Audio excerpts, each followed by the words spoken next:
आवाज जा रही है? आवाज जा रहा है तो यस बोल देंगे भाई।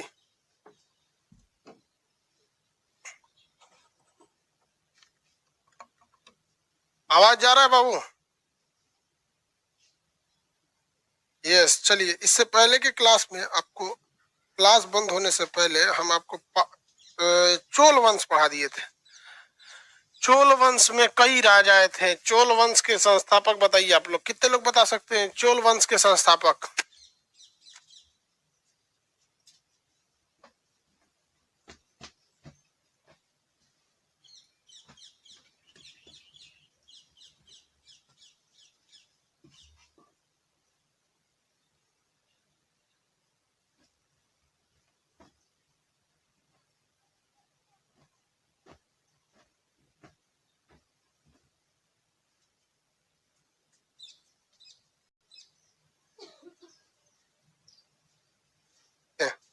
ठीक है, संस्थापक में विजय आले थे। आगे बढ़ते हैं। चोल वगैरह के बारे में बता दिए थे, चलिए थोड़ा सा रिवाइज करा देते हैं। यहाँ पे थे सब चोल। कितने लोग बता सकते हैं चोल वंश किसके ध्वंसावशेष पर बना हुआ था? मतलब किस वंश के स्थान पर चोल वंश दोबारा उठा था? जो चोल वंश है, कितने लोग बता सकते हैं वो किस वंश के स्थान पर, किस जमीन के ऊपर वो दोबारा अपने आप को स्थापित किए थे चोल वंश वालों ने? पल्लव। वेरी गुड, पल्लव वंश के बारे में। अब पल्लवों को किसने धूर दिया था? वातापी वालों ने। वातापी वालों ने। चोल वंश की नौसेना बहुत तगड़ी थी, स्थानीय स्वशासन बहुत अच्छा था। और हमको चश्मा लगाना पड़ेगा, मेरा आंख डिस्टर्ब है, इतनी लाइट बर्दाश्त नहीं कर पाएगा। ठीक है, आप लोग को कोई दिक्कत नहीं होना चाहिए। पावर वाला नहीं है, बट बहुत तगड़ा रोशनी आ रहा है, इसलिए आंख नहीं खुल पा रहा है। आंख खराब हो जाएगा, दिक्कत हो जाएगा। चश्मा लगा लिया, किसी को कोई दिक्कत नहीं। इनकी नौसेना बहुत तगड़ी थी। चोल शासक में सबसे खतरनाक युद्ध करने वाला शासक, चोलों में सबसे भयानक युद्ध मार काट करने वाला शासक बता सकते? कितने लोग बता सकते हैं जो विदेश तक गया युद्ध मारने? राजेंद्र चोल। Rajendra Chola, very good, Rajendra Chola. हालांकि राज जो था वो तो, चोल 2 बार स्थापित हुए थे, सब आपको पढ़ा दिए थे। याद कीजिए, प्रीवियस क्लास में हम आपको पढ़ाए थे। चोल 2 बार स्थापित हुए थे सब, एक संगम काल में और एक दोबारा इस समय। किसी को कोई दिक्कत नहीं। आगे पढ़ते हम लोग। राष्ट्रकूट। राष्ट्रकूट वंश। राष्ट्रकूट वंश। राष्ट्रकूट वंश के संस्थापक दंती दुर्ग ने एक बहुत बड़ी गलती की थी, बहुत भीषण गलती, जिन्हें इतिहास में बहुत बड़ा कीमत चुकाना पड़ा था। राष्ट्रकूट वंश के संस्थापक का नाम था दंती दुर्ग। राष्ट्रकूट वंश के संस्थापक का नाम दंती दुर्ग।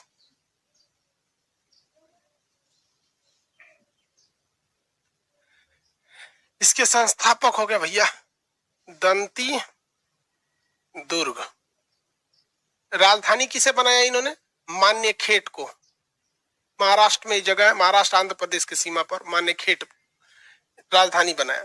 इन्होंने गलती क्या किया? देखिए, इतिहास में कुछ कुछ बहुत भीषण भीषण गलतियां की गई हैं, जिसका खामियाजा आगे बड़ी भयानक भुगतना पड़ा। ये जो जगह था, ये वातापी का चालुक्य था। कौन सा जगह था भैया? वाताप सॉरी चालुक्य वंश। कौन सा वंश भाई? चालुक्य वंश। चालुक्य वंश में कौन सा चालुक्य? तो वातापी का चालुक्य। ये बहुत खतरनाक थे सब वातापी के चालुक्य। इन्होंने ही था जिन्होंने पल्लवों को ध्वस्त कर दिया, और पल्लवों के ध्वस्त और कमजोर स्थिति को देख के यहाँ पे चोल शासक आ गए थे सब। ठीक है, अब हम यहाँ समझते हैं। इन्हीं को मार काट के इन्हीं की जगह पे कौन आ गया था? राष्ट्रकूट आया। राष्ट्रकूट। राष्ट्रकूट। तो अगर हम आपसे कहें कि पल्लवों के ध्वंसावशेष पर, ये किसका जगह था? पल्लव। पल्लवों के ध्वंसावशेष पे कौन चढ़ गया? कौन बन गया? चोल। और चालुक्यों के ध्वंसावशेष पर कौन बैठ गया? राष्ट्रकूट। तो बताइए भैया, राष्ट्रकूट सर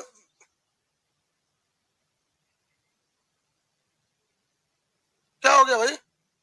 ब्लर हो जा रहा है कैमरा। ब्लर हो जा रहा है, यहाँ एगो कोई बटन दबाना पड़ेगा, ब्लर नहीं होगा।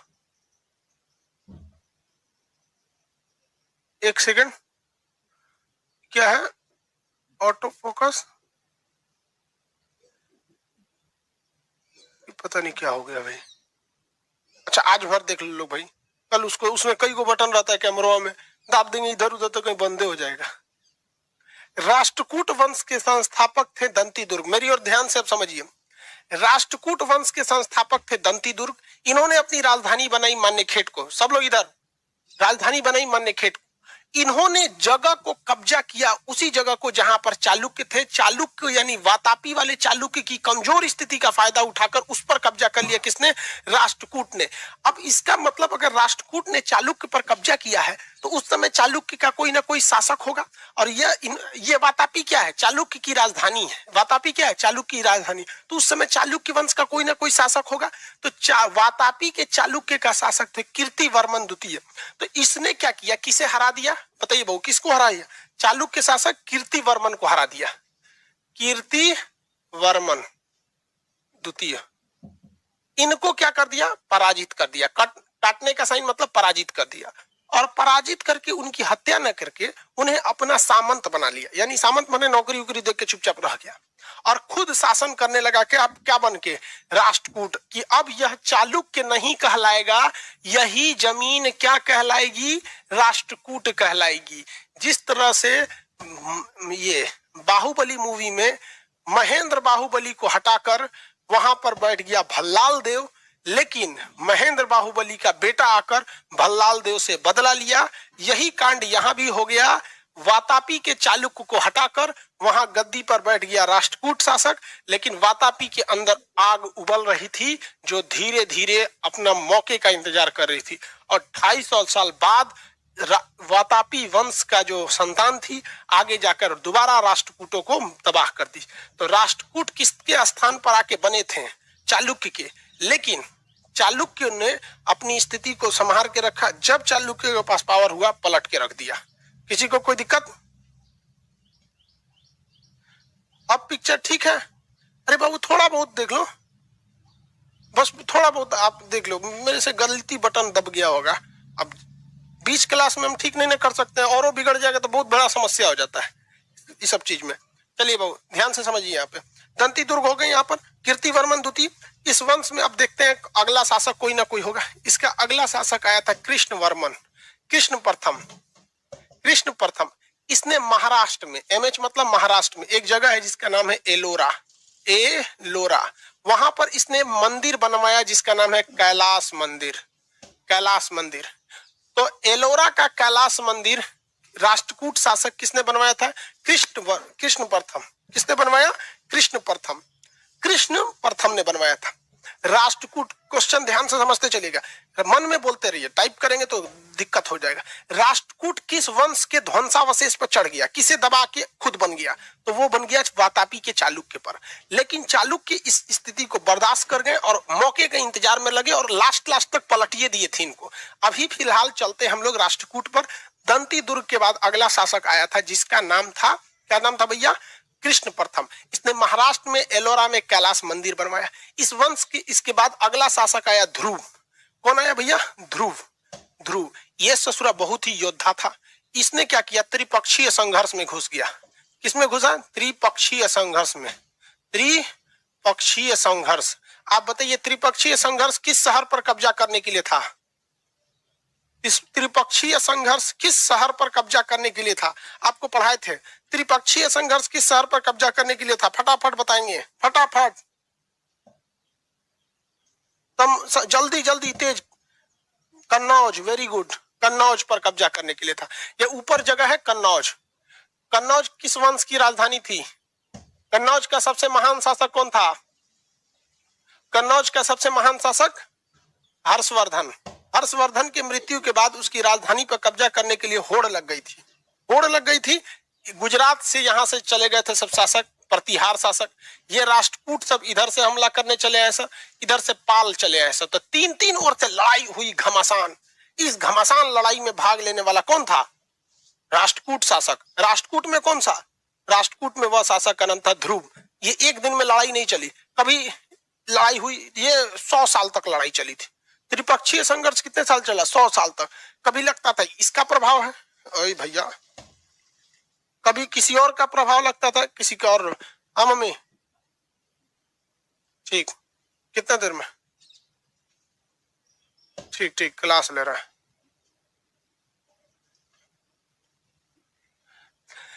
कभी लगता था, कभी कब्जा कौन कर लेता था? प्रतिहार। कभी कब्जा कर लेता था ये राष्ट्रकूट, कभी कब्जा कर लेते थे पाल। ये त्रिपक्षीय संघर्ष हुआ। लास्टली विजय कौन मिला था? गुजरात का प्रतिहार शासक। फाइनली जीत मिली थी गुजरात के प्रतिहार शासकों को। उसके हालांकि त्रिपक्षीय संघर्ष में बहुत लोगों ने भाग लिया, लेकिन फाइनली जीत किसे मिली थी? प्रतिहार शासक को। आगे बढ़ जाए। फाइनल जीतने वाला था प्रतिहार शासक। तो त्रिपक्षीय संघर्ष में भाग लेने से कोई फायदा हुआ नहीं। त्रिपक्षीय संघर्ष लगभग 100 सालों तक चला था। फाइनली जीत मिल गई थी प्रतिहार शासक को। ये लोग थुरा उरा के पैसा वैसा खर्चा करके लौट आए लोग। इन लोग को कुछ खास फायदा हुआ नहीं। इस वंश के बाद अगला शासक आया, बहुत विद्वान शासक था, उसका नाम था अमोघ वर्ष। अगला शासक का नाम क्या था भैया? अमोघ वर्ष। अमोघ वर्ष, अमोघ वर्ष। इसने खुद को कविराज कहा था, बहुत विद्वान था, विद्वान कविराज कहा था। इसके दरबार में जीन सेन रहते थे। कौन रहते थे? जीन सेन, जिनके प्रभाव में यह आके जैन धर्म को अपना लिया था। जीन सेन के प्रभाव में आके अमोघ वर्ष ने कौन से धर्म को अपना लिया भैया? कौन से धर्म को अपना लिया? इसने अपना लिया जीन सेन के प्रभाव में आके जैन धर्म को। और इसके समय ये पढ़ा लिखा था। उस समय फिजिक्स केमिस्ट्री की तो पढ़ाई होती नहीं थी। उस समय साहित्य की ही पढ़ाई होती थी। किसकी पढ़ाई होती थी भैया? साहित्य की। ये क्या कन्नड़ भाषा में कौन लिख रहे भैया?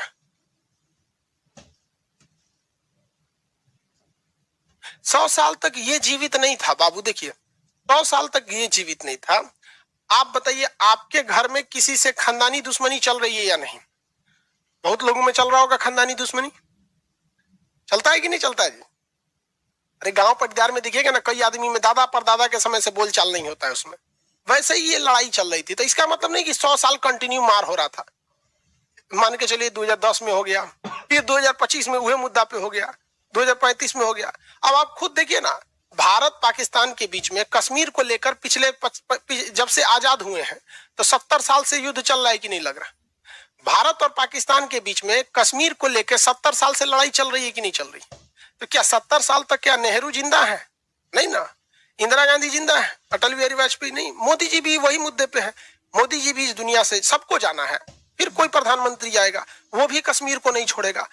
पाकिस्तान वाला कहेगा हम लेंगे, हम कहेंगे हम लेंगे। समझ में आ रहा है कि नहीं आ रहा है? जिस तरह से हम किसी को दिक्कत? हाँ, बस वैसे ही वैसे ही वैसे ही वैसे ही। ऐसा नहीं कि एक ही इंसान से ऐसा लड़ाई चलेगा। आगे बढ़ते हैं हम लोग। जीन सेन आ गए। जीन सेन के समय में कन्नड़ भाषा का बहुत विकास, इसके अमोघ वर्ष के समय कन्नड़ भाषा का बहुत विकास हुआ। और कन्नड़ भाषा में इनके दरबार में 3 प्रमुख कवि रहते थे। एक का नाम था पन्न, एक का नाम था पोन्न, एक का नाम था रण्य। पन्न, पोन्न, रण्य, इन्हें कन्नड़ भाषा का त्रिरत्न कहते थे। ये लोग कन्नड़ भाषा में बहुत ही विद्वान थे। पन्न, पोन्न, रण्य, पन्न, पोन्न, रण्य, पन्न, पोन्न, रण्य, पन्न, पोन्न, रण्य। तो कन्नड़ भाषा का सबसे ज्यादा विकास अगर कहीं हुआ तो राष्ट्रकूट वंश में हुआ। और पूछ देगा कि राष्ट्रकूट में किस राजा के वक्त में हुआ, तो ससुरा मारे काट में रह गया सब। दंती दुर्ग ने चालुक्य के शासक को धो धा के कहा ढट हम शासन करेंगे। दंती दुर्ग के बाद अगला शासक कौन आया भैया? कृष्ण प्रथम, उन्होंने मंदिर बनवा दिया। उसके बाद आया ध्रुव, त्रिपक्षीय संघर्ष में बिजी हो गया, मारधार में लग गया। इसके बाद आया अमोघ वर्ष, जो जीन सेन के प्रभाव में आके जैन धर्म को अपनाया, बहुत विद्वान था, कविराज कहा जाता था इसे। इसके दरबार में कन्नड़ भाषा के 3 विद्वान रहते थे, जिनका नाम था पन्न, पोन्न और रण्य। पन्न, पोन्न और रण्य, ये बहुत ही विद्वान था। नाम क्या था भैया इसका? अमोघ वर्ष। क्या नाम था? अमोघ वर्ष। ये राजा याद रहेंगे सब। इसके बाद आया था भैया इंद्र तृतीय। ये कुछ खास शासक नहीं थे। इंद्र तृतीय, इंद्र तृतीय में अल मसूदी आया था। अल मसूदी अरब यात्री था। अल मसूदी ये आया था यहाँ पर। उससे ज्यादा कुछ खास विशेषता नहीं है इनके बारे में। अल मसूदी, ये अल मसूदी वगैरह मानसून वगैरह की जानकारी किताबों में लिखा था। अरब यात्री था अल मसूदी। किसके समय में आया था? इंद्र तृतीय के समय। इंद्र तृतीय के समय शासक याद रखेंगे 1 2 3 4 5, ये मेन शासक है सर। पहला दंती दुर्ग, दंती दुर्ग के बाद कृष्ण प्रथम, कृष्ण प्रथम के बाद ध्रुव, ध्रुव के बाद अमोघ वर्ष, अमोघ वर्ष के बाद शासक कौन बना? अमोघ वर्ष के बाद बन गया आपका शासक इंद्र तृतीय। इंद्र तृतीय के समय अरब यात्री अल मसूदी इसके दरबार में यात्रा करने आया था। किसी को कोई दिक्कत नहीं है, आगे बढ़ जाते हैं। इस वंश का अगला शासक कृष्ण तृतीय बना। कृष्ण तृतीय कौन बना? कृष्ण तृतीय। कौन बना भैया? कृष्ण तृतीय। कृष्ण, कृष्ण द्वितीय भी था, कुछ खास काम नहीं किया। कृष्ण तृतीय। अब जरा मेरी और ध्यान से समझिए, यहाँ पे थोड़ा सा कॉम्प्लिकेटेड हो जाएगा। क्या कॉम्प्लिकेटेड हो जाएगा? देखिए बाबू इधर देखो, चालुक्य वालों ने जाकर धो दिया किसको? पल्लवों को। चालुक्य वालों ने किसे धो दिया? पल्लवों को। यहां से इन लोगों ने पल्लवों का अंत कर दिया, तो यहां पर उदय हो गया चोल का। पल्लवों की कमजोर स्थिति देख के इस पर कब्जा कर लिया चोल ने, और चालुक्य ने तो पल्लव को धोया। मेरी और ध्यान से समझो भाई, चालुक्य ने किसे धोया? पल्लव को। अब पल्लवों के कमजोर स्थिति का फायदा उठाकर यहां आ गए सब चोल। यहां कौन आ गए? चोल। पल्लव की कहानी खत्म। और चालुक्य को धो दिया राष्ट्रकूट। तो फाइनली यहां पे कौन दो ठो बचे सब? बताइए फाइनली कौन बचे सब? अब बताओ भाई, यह चार दिख रहे हैं, यहाँ पे चार दिख रहा है ना, राष्ट्रकूट, पल्लव, राष्ट्रकूट, चालुक्य, पल्लव, और फाइनल दो ठो कौन बचे सब? फाइनल कौन कौन बच गया? बोलो बोलो बोलो। सर मैं आज ही क्लास ज्वाइन किया, पूरा क्लास कैसे देखे? प्रीवियस क्लास में देखना बउआ। राष्ट्रकूट और चोल, वेरी गुड। राष्ट्रकूट और चोल बच गए सब फाइनली। राष्ट्रकूट को बच गया और कौन बच गया? चोल। यानी अभी जो लड़ाई होने वाली है वो किसमें किसमें होने वाली है? अभी लड़ाई किसमें होने वाली है? देखो भैया, पल्लव, चोलों ने खत्म कर दिया पल्लवों को, यहां से पल्लव गया, और राष्ट्रकूट ने खत्म कर दिया चालुक्यों को। सॉरी, चालुक्य ने पल्लव को धोया और चालुक्य को दे दिया राष्ट्रकूट, तो बच गए सब यहाँ पे राष्ट्रकूट और पल्लव। यानी अब लड़ाई होने वाली है, सॉरी, राष्ट्रकूट और चोल में लड़ाई होने वाली है।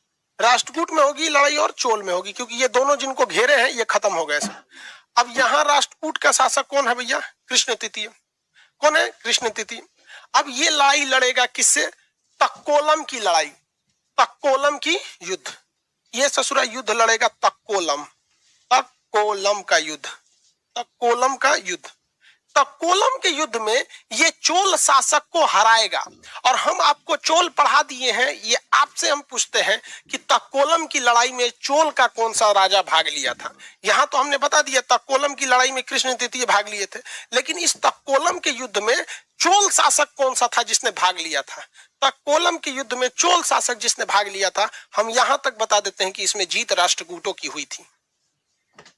परांतक, वेरी गुड, परांतक, परांतक प्रथम, परांतक प्रथम, परांतक प्रथम। हारा कौन था? परांतक प्रथम। इसलिए इसके ना, इसके आगे हम कटपिट कर देते हैं। कटपिट का मतलब आप समझ ही गए होंगे, हारा था या तो मरा था, बात बराबर है। तो तक्कोलम का युद्ध, तक्कोलम का युद्ध जो था ये किसके किसके बीच हुआ? राष्ट्रकूट और चोल के बीच में हुआ। राष्ट्रकूट और किसके बीच में हो गया? चोल के बीच में हो गया। तक्कोलम के युद्ध में जीता कौन? कृष्ण तृतीय, कृष्ण तृतीय। तक्कोलम के युद्ध में हार कौन गया? तो चोल शासक परांतक प्रथम हार गया था और कृष्ण तृतीय जीत गया था। कृष्ण तृतीय जीत गए थे। किसी को कोई दिक्कत नहीं है? यहाँ पर आगे बढ़े, किसी को कोई दिक्कत नहीं, आगे बढ़ जाते, आगे बढ़े भाई बकलुलवा, आगे आगे बढ़ते। कौन है बेवकूफ कहीं का?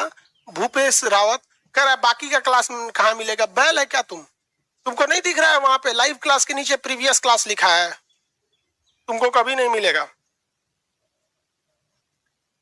और आप उम्मीद करते हैं यहाँ पर कि खान सर के पास कोई सपोर्ट टीम होगी, समझाएगी, ऐसे कोर्स मिलेगा? नहीं, 5 दिन तक उसी एप्लीकेशन में थुराक ऊंचाते रहिए, अपने से सीख जाएंगे। किसी को कहीं समझाने गया था फोन पे कि कैसे कैसे मिलेगा, कोई नहीं समझाता है, इसलिए नहीं मिला तो उसी में कुचुर कुचुर करते रहिए, अपने से सीख जाएंगे। करना क्या है उसमें? लाइव क्लास में जाइए, जो अभी क्लास पढ़ा रहे हैं, जो बोल रहे हैं, अभी 2 घंटा बाद इस लाइव से उठ के चला जाएगा प्रीवियस में, खत्म कहानी। बेवकूफ कहीं का। सर कैसे मिलेगा? समझता खान सर कोई बढ़िया समझता। हम ये सब सपोर्टों पर टीम नहीं रखते हैं। हम कहते हैं कि जो ठोकर खाएगा खुद से सीखेगा। जिंदगी में बहुत चीज खुद से सीखना पड़ता है। आगे बढ़े। अच्छा एक बात बताओ भाई, मेरी ओर ध्यान से सारे लोग देखो, खुद से जरा सोचिए कि दंती दुर्ग ने एक बहुत बड़ी गलती की थी। मेरी ओर ध्यान से, राष्ट्रकूट के संस्थापक दंती दुर्ग ने बहुत बड़ी गलती की थी। क्या गलती किया था कि उसने वातापी के चालुक्य शासक जिसकी राजधानी क्या थी, वातापी थी, इसके शासक कीर्तिवर्मन को हराया था, लेकिन इस वंश का पूरी तरह से नाश नहीं किया था। इस वंश का पूरी तरह से नाश नहीं किया था। ये वंश इंतजार कर रहे थे कि राष्ट्रकूट कमजोर कब होगा, और राष्ट्रकूट को कमजोर होना फिक्स था। रीजन समझिए, ध्रुव पिटा के आया था कन्नौज के त्रिपक्षीय संघर्ष में। देखिए, ध्रुव पिटा के आया था त्रिपक्षीय संघर्ष में, यहां कुछ पैसा खर्चा हुआ। कृष्ण तृतीय नीचे जाके हमला किया था तक्कोलम के युद्ध में, यहाँ कुछ पैसा सैनिक मारे गए थे सब यहाँ पर। तो ऐसे ऐसे ये लोग कमजोर हो रहे थे राष्ट्रकूट शासक, और इसी में इनकी कमजोर स्थिति का फायदा उठाकर चालुक्य सोच रहे थे कि कब हम अपना बदला लेंगे। जिस तरह से अमरेंद्र बाहुबली का बेटा महेंद्र बाहुबली क्या था, इंतजार कर रहा था कि कब भल्लाल देव कमजोर होगा और माहिष्मती पर साम्राज्य संभाला जाएगा। ठीक उसी प्रकार से चालुक्य भी इंतजार कर रहे थे कि युद्ध की घड़ी आएगी, ये कमजोर होंगे राष्ट्रकूट, इनके वंश में कोई ना कोई कमजोर शासक जरूर आएगा, और इनके वंश में जैसे ही कमजोर शासक आएगा, चालुक्य जो है सब वो इन पर हमला करेंगे। और इनके वंश में कमजोर शासक आ गया कर्क द्वितीय। कौन आ गया? कर्क द्वितीय। कर्क द्वितीय अयोग्य था। क्या था भैया? उतना योग्य नहीं था। कर्क द्वितीय उतना योग्य नहीं था। कर्क द्वितीय उतना योग्य नहीं था, और इसी चीज का तो इंतजार कर रहे थे सब चालुक्य शासक। चालुक्य इसी बात का इंतजार कर रहे थे कि कोई ना कोई तो होगा जो इस वंश में अयोग्य होगा, और उसके समय इनको धो दिया जाएगा। इसी का इंतजार कर रहा था चालुक्य शासक। उसका नाम था तैलप। क्या नाम था? तैलप द्वितीय। तैलप द्वितीय। तैलप द्वितीय ने मार दिया किसको? कर्क द्वितीय को। कहा कि याद करो हमारी खानदानी लड़ाई, याद करो तुम उसको माहिष्मती जब मेरा था, मूवी में देखते हैं ना, याद करो बुढ़िया शिवकामी देवी को, इस तरह जिसने गलती किया था। तो ये तैलप द्वितीय ने किसे मार दिया? कर्क द्वितीय को। कहा कि तुम्हारे बाबूजी के बाबूजी के बाबूजी के बाबूजी, उनकर बाबूजी जो थे ना दंती दुर्गु, हमारे बाबूजी के बाबूजी को मार दिए थे। मतलब समझिए, खानदानी लड़ाई दिखा दी और कब्जा कर लिया वापस अपनी ही जमीन को। तो ये जो यहाँ पर चालुक्य थे, इसी को कब्जा करके राष्ट्रकूट बनाया। वापस चालुक्यों ने राष्ट्रकूट से छीनकर अपना चालुक्य बना लिया, अपना चालुक्य बना लिया। लेकिन राजधानी बदल दिया, राजधानी बदल दिया, राजधानी बदल दिया। देखिए कैसे। पहले चालुक्य की राजधानी थी वातापी, पहले चालुक्य की राजधानी थी वातापी। चालुक्य पे जब राष्ट्रकूट ने कब्जा किया तो राजधानी बदल के वातापी से लेके चला गया मान्यखेट। राष्ट्रकूट पर दोबारा कब्जा कर लिया चालुक्य ने, तो राजधानी इन्हें वापस बना देना चाहिए वातापी, लेकिन इन्होंने वातापी न बना के कल्याणी को बना दिया। किसे बना दिया? कल्याणी को। कल्याणी। अब बताइए चालुक्य की नई राजधानी क्या हो गई? चालुक्यों की नई राजधानी क्या हो गई? कल्याणी। चालुक्यों की नई राजधानी कल्याणी, चालुक्यों की पुरानी राजधानी वातापी।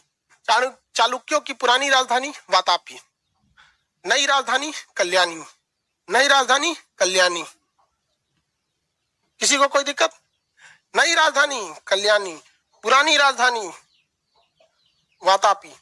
अब हम आपसे पूछते हैं, वह चालुक्य जो राष्ट्रकूट से पराजित हुआ था, वह चालुक्य जो राष्ट्रकूट से पराजित हुआ था, कौन सा चालुक्य था? कहाँ का चालुक्य? उसकी राजधानी क्या थी? राजधानी से ही उसको पहचान होती है किसी चीज की। वह चालुक्य जो राष्ट्रकूटों से पराजित हो गया था, कौन सा था?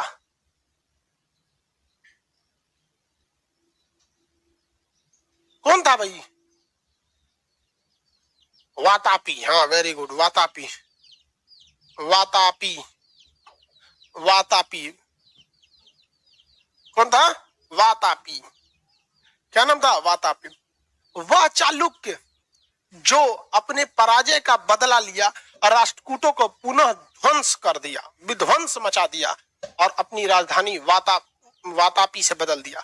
तो बताइए, जिसने राष्ट्रकूटों को हराया वह चालुक्य कौन था? जिसने राष्ट्रकूटों को हराया वह चालुक्य कौन था? जिसने राष्ट्रकूटों को पराजित किया वह चालुक्य कौन था? वेरी गुड, वह चालुक्य था कल्याणी। कल्याणी कौन थे? कल्याणी। कल्याणी समझ में आ गया कौन किसको मारा? चलिए, ये है हमारे राष्ट्रकूट भैया, राष्ट्रकूट, राष्ट्रकूट वंश। इनके समय किस भाषा का विकास ज्यादा हुआ? कन्नड़ भाषा का विकास, कन्नड़ भाषा का। चलिए, यहाँ पे राजाओं के नाम फटाफट लिखते चलिए।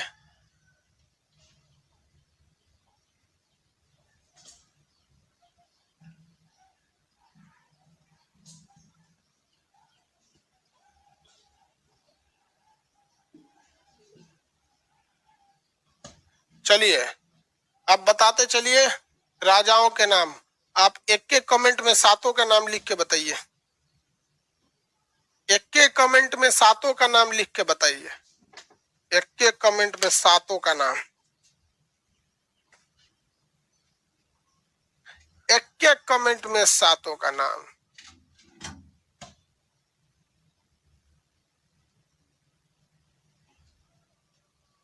एक एक कमेंट में सातों का नाम।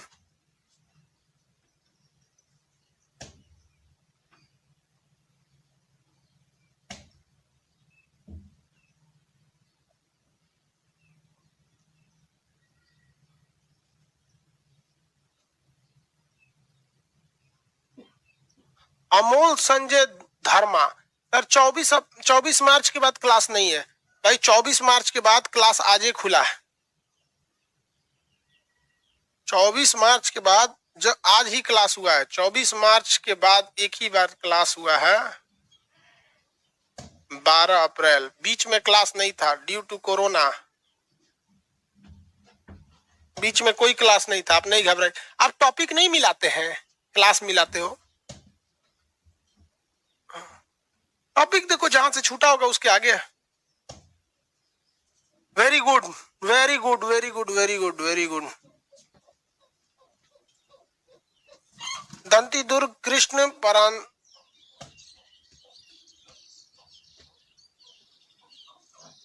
Very good.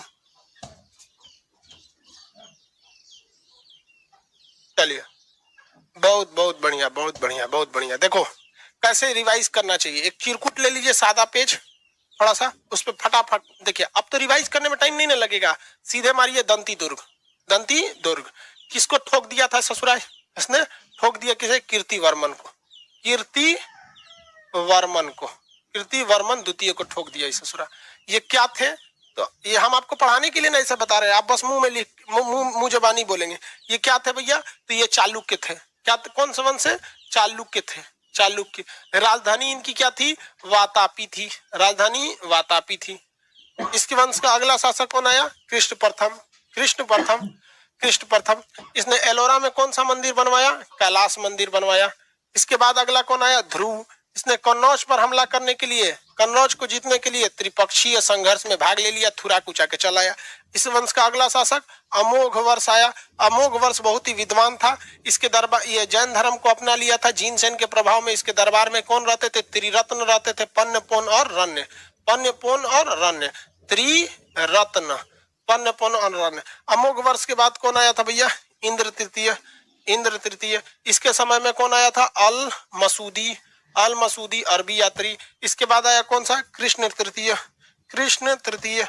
इसने तक्कोलम का युद्ध लड़ा था। तक्कोलम, तक्कोलम का युद्ध लड़ा था और उसमें किसे हरा दिया था? परांतक प्रथम को हरा दिया था। यह परांतक प्रथम किस वंश का था? तो चोल वंश का था। थूर थार के भेज दिया। इस वंश का अंतिम शासक था कर्क द्वितीय। इसके कमजोर स्थिति का फायदा उठा लिया कौन? तो भैया इसी के खानदान का चालुक्य शासक। नाम था क्या उसका? तैलप द्वितीय। तैलप द्वितीय ने। और इसने वापस कौन सा वंश स्थापित कर दिया? इसका जो पुराना वंश था, नाम था उसका चालुक्य। चालुक्य। लेकिन इस बार इसने वातापी को राजधानी न बनाकर राजधानी बना दिया कल्याणी को, राजधानी बना दिया कल्याणी को, राजधानी बना दिया कल्याणी को। वेरी गुड, हो गया।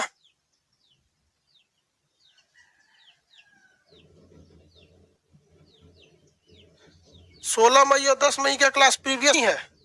ठीक है, हम अभी देख लेते हैं, अभी डाल देंगे, यहाँ लिख देते हैं 16 और 10 मई प्रीवियस में नहीं है। उस दिन क्लास हुआ होगा तो होगा, नहीं हुआ होगा तो नहीं होगा। अरे 16, अरे बेवकूफ कहीं इसमें क्लासे नहीं चला था तो प्रीवियस में कहाँ दिख जाएगा? अजीब हाल है यार, तुम लोग भी गजब बात करते हो। 24 मार्च के बाद एक ही बार क्लास चल रहा है 12 अप्रैल को, तो बिछुआ में खाली तोरा दुइये को क्लास छूटल है। चलिए आज के लिए इतना ही रहने देते हैं, क्योंकि आपको रिवाइज भी करना है, मिला लेंगे। और उसके कल हम लोग पढ़ेंगे पाल वंश, बंगाल के पाल वंश और सेन वंश के बारे में। फिर हम लोग गुर्जर प्रतिहार पढ़ेंगे और धीरे धीरे त्रिपक्षीय संघर्ष की ओर आके फिर मुगल वंश के बारे में पढ़ेंगे। आज जो मैप का क्लास है, मैप का क्लास जो 10 AM से होता था, आज 11 AM कर दिया गया, बस आज के लिए।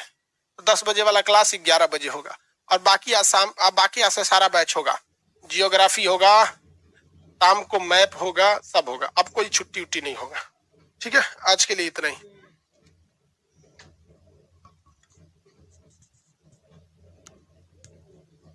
बेवकूफ, 12 मई तो आज ही है, आज कैसे प्रीवियस क्लास में चला जाएगा? अभी लाइव पढ़ेगा तब ना 2 घंटे बाद प्रीवियस में जाएगा।